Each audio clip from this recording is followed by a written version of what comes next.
Hello, my name is Mark, and I thank you so much for coming by today. Recently on Instagram, somebody had messaged me and said, hey, what do you use to draw with for gel pens? And I said immediately, I use these Pilot G-2 gel pens, which I've been using for many years. They say, this is a little tag that came with it, says it's the #1 longest writing versus top gel brands. I don't know what that means exactly, but they do last quite a while. I enjoy these, but I wanted to get more into specifics of which ones I buy and why I like these and what's so good about them. And like I said, I've been using them for years. I use these to write letters. I use these at work for my job to fill out forms and things like that. And I draw with these. And there's much more to explore with these. And I just want to really share these with you. I've talked about other gel pens in the past, but I don't think I've really spent the time really promoting and talking about this. I don't get paid for this. This isn't a promotion for this company. It's what I use. And it was a response to, like I said, to a question someone asked on Instagram. So I wanted to try to steer them in a right direction of what I use and what I love and what I rely on. And again, after trying so many other brands, I've just found this to be the most consistent and the most reliable.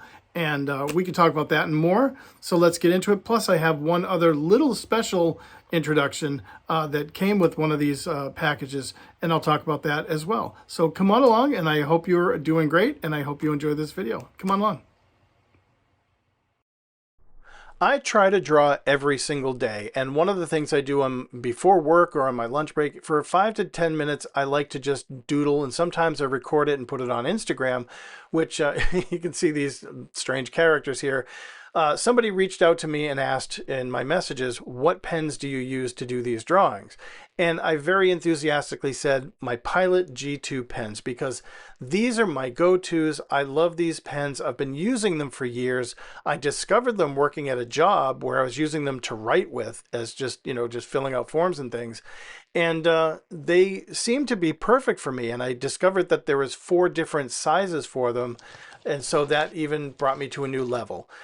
These are something that I've been using for a long time, and there's so many products on the market. There's Sharpie, there's Papermate, there's Jelly Roll. There's so many different gel pens on the market that these are sort of the gateway pen to the whole field of gel pens.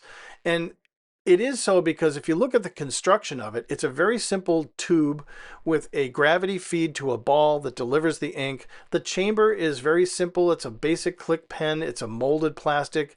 The body is that sort of smoky gray, which I really like. The tip of it, it's got the spring-loaded click, which is pretty simple. I mean, that's an old ballpoint pen standard. And it's got that little rubber grip on the tip. It's solid. It's a heavy plastic, so it's going to last. It's durable, but they're nothing fancy. And that's what I love about these also, is that you're not paying a lot of money for a fancy pen. They're expensive as far as pens go, but they're not that expensive. Here I just purchased 3 different sets. There's 5 of the thin lines, the 0.38s, 5 0.5s, and 4 1.0s. Now this one here is a 0.7. I have a bunch of those already, so I didn't buy more. These are the sweet spot pen. The 0.7 is the one that you'll find in every dentist's office, doctor's office, at the counter at the grocery store. The 0.7 is the sweet spot pen. And again, these are a gateway pen into the entire market of gel pens. Now, what I will say is the thinner lines, I really like these for details, but these ones can sometimes be a little problematic. They skip a little bit. The ink delivery is not consistent all the time, and they can be a little scratchy on the surface of the paper. The thicker lines, however, the ink is delivered really, really wet and thick and heavy. And I love that because there's such a range between the 1.0 and the 0.38. Now, this is a handbook journal. I've used these for years. I love these. I take these on vacation with me. And I just wanted to show you real quick the drawings that I did on a vacation. This is maybe 10 years ago. And here I'm sitting in an airport, and I just decided to draw the scene around me. Nothing fancy. This is not frameable artwork. This is just me, in a Travelogue journal. And this is what I take with me. I take 4 pens and a water brush, and I have a little set of watercolors. And sitting in a restaurant, I can just add color to a drawing using the water brush. And here I was sitting at a middle school recital, and doodled the scene and just made it fun. Sitting on a park bench, drawing the buildings downtown. Again, simple, fun, clean. I love it. Now, here I'm drawing some characters, and what I'm going to use is the thickest line first to get the outline of each character. It's kind of like when you draw a landscape. Everything in the foreground you want stronger, so you use a thicker, heavier line. Now, when I go into the details, here I'm drawing the eyes with the 0.7 because I want a little bit thinner than the 1.0. And then as I get into more details, I use thinner pens like the 0.5 here. And you can see that the original lines that I did for the characters' outlines, those thicker lines, they pop more because they're heavier. The heavier weight makes it look stronger. And then the details are thinner lines, so it kind of just balances the whole drawing. And I really love the fact that I have 4 different pen sizes to work with. Now, in a landscape drawing, you would want your anything up front to be thick lines, where anything in the background would be thin lines. So if you have trees in the foreground, you want to draw those with a thick line. Same thing in the background. Trees in the background are going to be thinner lines to make them look like they're further away in space. Now, the only downside I will really say to these pens is the thicker pens like the 0.7 and the 1.0, they deliver a very heavy payout of ink, meaning the line that comes out is very wet, it's very thick, and it's very easy to smear. So you have to be very careful. If you're left-handed, it's very easy to smear your hand over an area.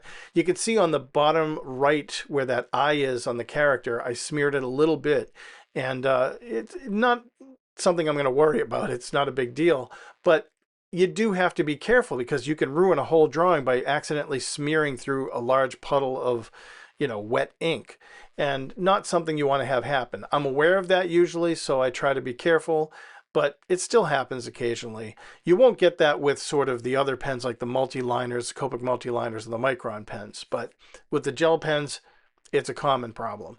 Now, this is a Pentel water brush. I love these. I take these on vacation with me. Like I said, I take the 4 pens and a water brush and maybe a little set of watercolors. And one of my favorite things to do, I have a whole video on this, about how to paint with a gel pen.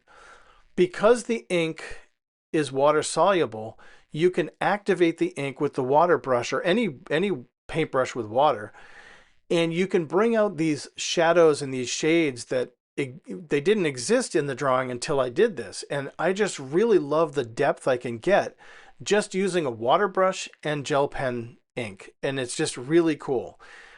When you go back into it with watercolors, here I got some M-gram watercolors, and you can just add some accents. You can paint the whole thing if you want, but here I'm just adding some accents of yellow to show you that you can use this with watercolor. The ink doesn't get moved around much more. Once you activate that ink and you push it around with the grayscale, it's pretty much done. So that's a major reason why I love these pens. Now, one of the packages came with this Pilot Friction Point Synergy Clicker Erasable Pen.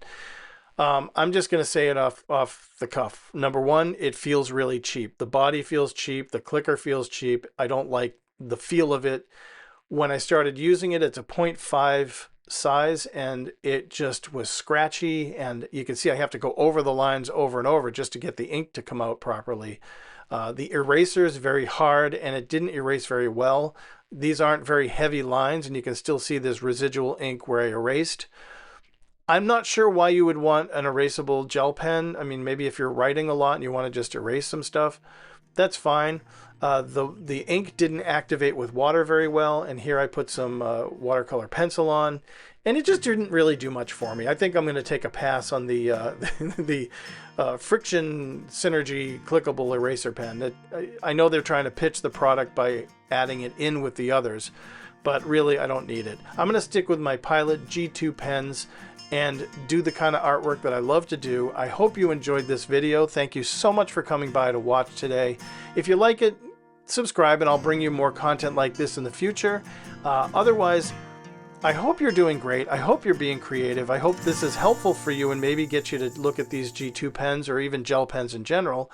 And as always, take care and God bless.